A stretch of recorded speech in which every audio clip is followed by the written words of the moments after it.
Hello friends, namaste అండి. నేను మీ Jyotsna. Welcome to our channel. ఈరోజు నేను చేసే రెసిపీ ఆలూ శాండ్విచ్ అండి. ముందుగా ఉడికించి పెట్టుకున్న ఆలుగడ్డలు తీసుకోవాలండి, ఒక హాఫ్ కేజీ వరకు. తర్వాత స్టవ్ ఆన్ చేసుకొని ప్యాన్ పెట్టుకొని ఆయిల్ వేసుకోవాలి. ఆయిల్ కాస్త వేడయ్యాక ఆవాలు, జీలకర్ర,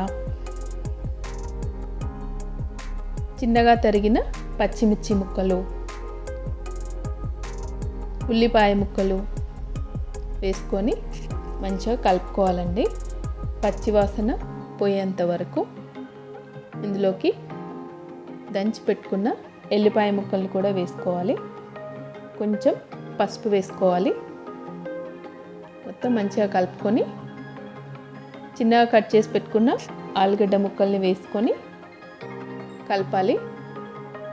మంచిగా ఫ్రై చేసుకోవాలండి. స్టవ్ కాస్త చిన్నగా పెట్టుకొని మూత పెట్టుకొని మంచిగా ఫ్రై చేసుకోవాలి. మధ్య మధ్యలో ఒకసారి కలుపుతూ మళ్ళీ ఫ్రై చేసుకోవాలండి. ఇందులోకి తగినంత కారం, తగినంత ఉప్పు వేసుకోవాలి. కొంచెం గరం మసాలా వేసుకోవాలండి, లేదా ధనియా పౌడర్ అన్న మీరు వేసుకోవచ్చు. ఇంగ్రీడియంట్స్ అన్నీ కర్రీకి మంచిగా పట్టుకునే విధంగా మంచిగా కలుపుకోవాలి.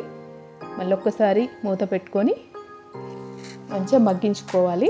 ఇందులోకి మనం మెత్తగా స్మాష్ చేసుకోవాలండి ఇవన్నిటిని.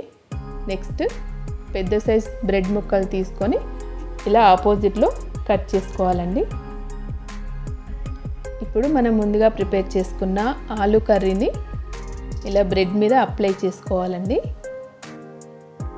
మనకి ఎంతవరకు వస్తే అంతవరకు అప్లై చేసుకోవాలి.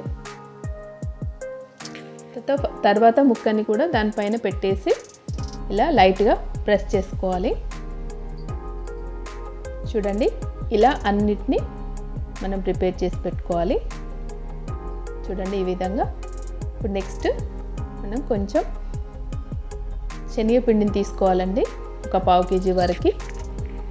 అందులోకి కొంచెం కారం, కొంచెం ఉప్పు, కొంచెం ధనియా పౌడర్ వేసుకోవాలండి.